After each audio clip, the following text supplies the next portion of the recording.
Pagising sa umaga, diwa'y inaantok pa, ngunit tayo'y papasok na sa eskwela. Alam mo ba, nakapasisimang sa exam, nakaka-proud. Hindi si Andre, napakagaling. Good morning po, ma'am sir. Ano po ako? Kunin ko na po gamit niyo, ma'am, para di na po yung mahirapan.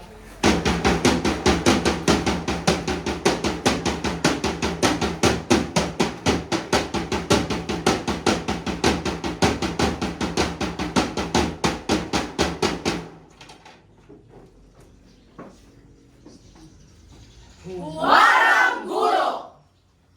Sa bawat umaga, may tinig na gumigising sa pag-asa, may ilaw na nag-aanyaya sa silid-aralan ng pangarap.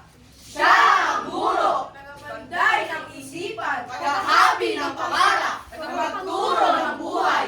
Hindi lamang aral ang binibigay, kundi puso, oras at malasakit. Kapag kami natutuda, siya ang tiwala. Kapag kami nadapa, siya ang kamay. Sa pisarang halaman, sa aral, disiplina, Sa kilos, kabutihan. salita, pag-asa.